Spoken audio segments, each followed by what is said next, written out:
Welcome to my crazy life. It's Lori, and tonight we're gonna make overnight caramel pecan meringue. Totally keto. So easy. There's steps involved, but nothing too laborious that it's gonna be like, oh my god, I'm not doing that. It's just a few little steps, so I'm gonna walk you through how I do it. Now, I didn't have one specific recipe. I kind of looked at a few, came up with a few adaptations for myself.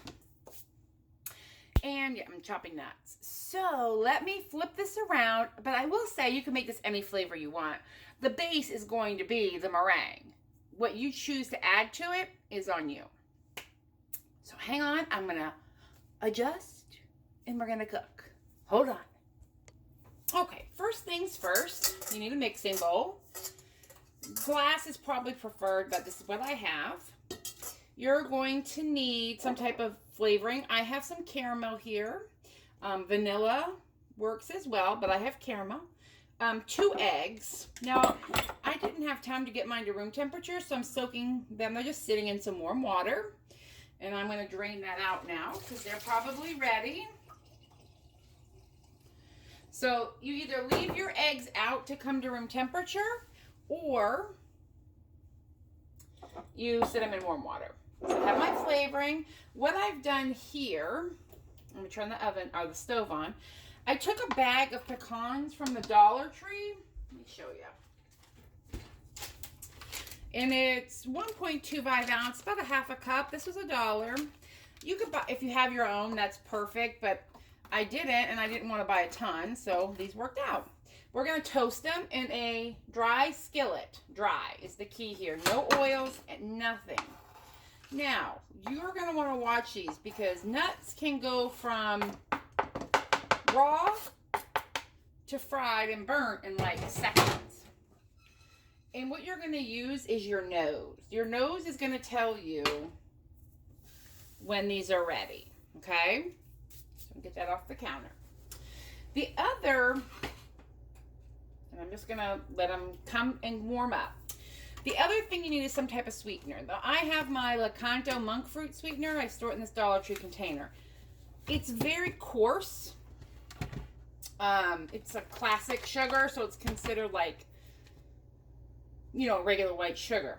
But I'm going to make a little bit of a powdered sugar in here and store it in this jar that I was going to put my tomato powder in, but I've decided to put this powder in.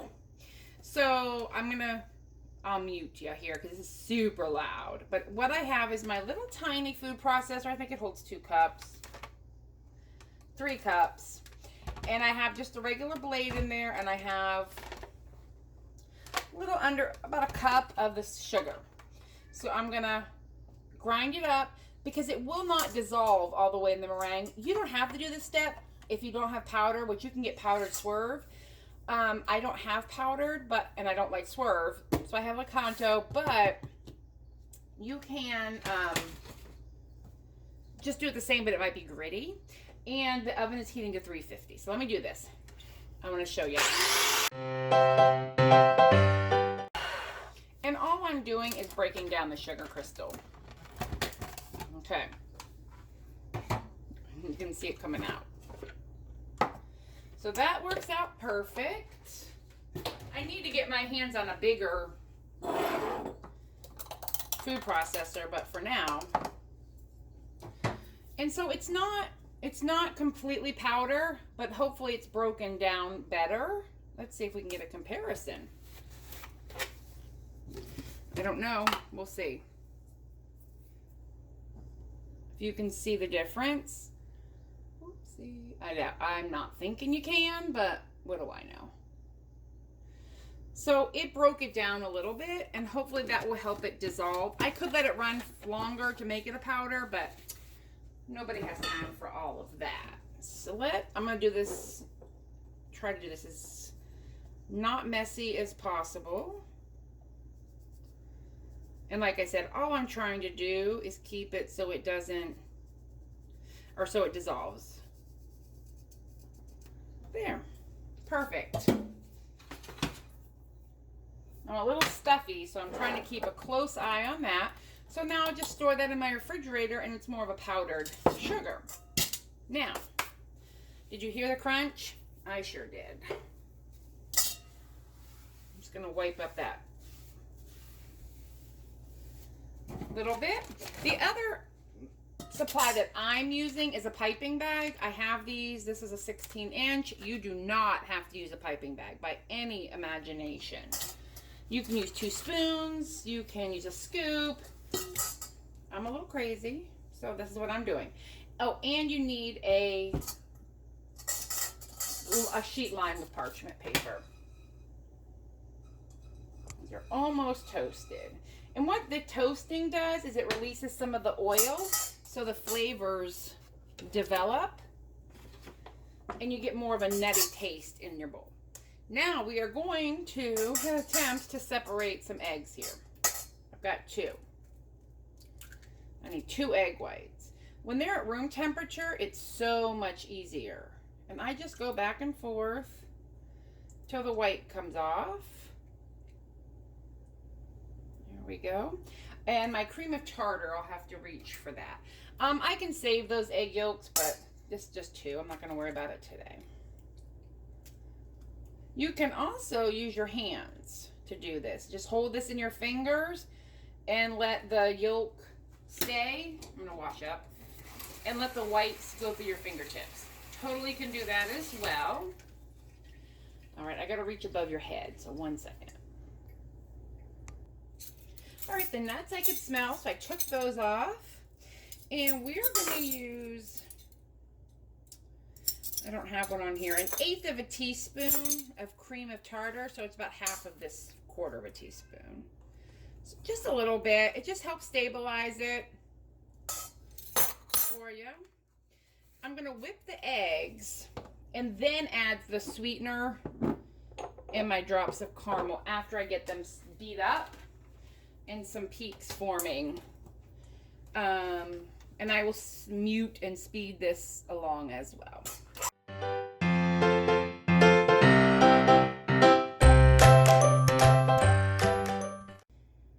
Okay, now I just got it to the foamy state.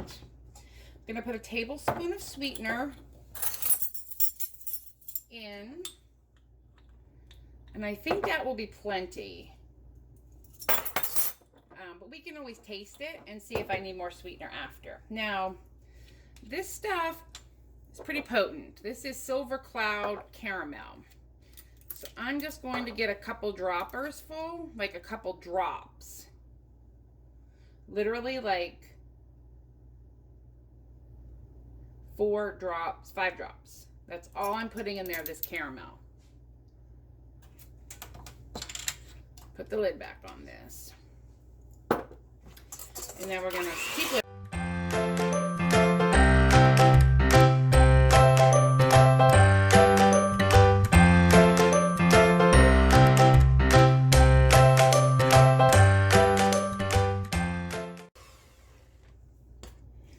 All right, I believe that's it. You see those peaks?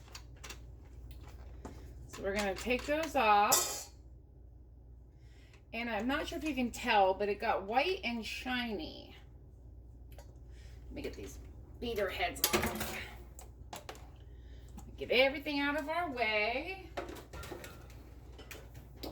Now, what I'm going to do, yeah, see, I don't feel the grit of the sweetener, so that's good. I can taste the caramel, and that is plenty sweet. So now what we're going to do is I'm just going to take these and dump them in here. And I want all the crummies because that's all the oil at the bottom. And that's going to help give it the pecan flavor. And then we're going to very carefully stir these in. You don't want to lose your, you know what, I'm not even going to pipe these. I'm going to show you how to do it with a spoon because it's that simple. But you don't want to lose your height. There we go. So I'm just folding them in. Now, that's it. I want to get a spoon out. I could pipe it, but I'm kind of afraid that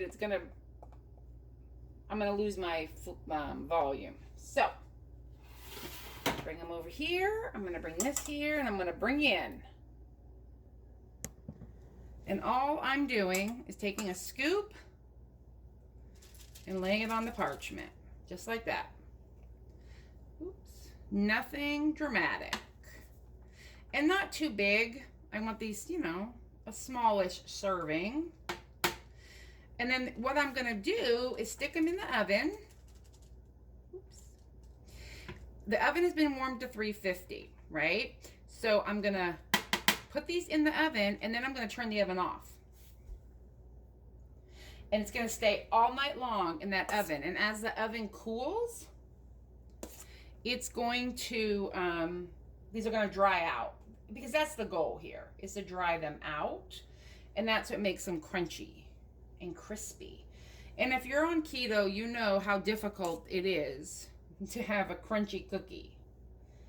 And these are, I mean, basically, the only carbs in here is a little bit of pecan.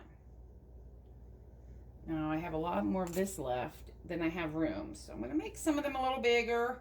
And I can crowd them because they're not going to spread. They're not going to move. They're going to stay put and they're going to dry. So we're going to get this all on one sheet because I do not want to get out a second sheet. That's called lazy keto for me. That's my lazy keto, trying to get everything on one pan. Now, this is my little taste test for taking to my cousin's house for after surgery. I would like a treat to bring for me. I'm not sure how I'm going to be feeling, but there. These are all different sizes, which is kind of why I like to pipe things, but what am I going to do?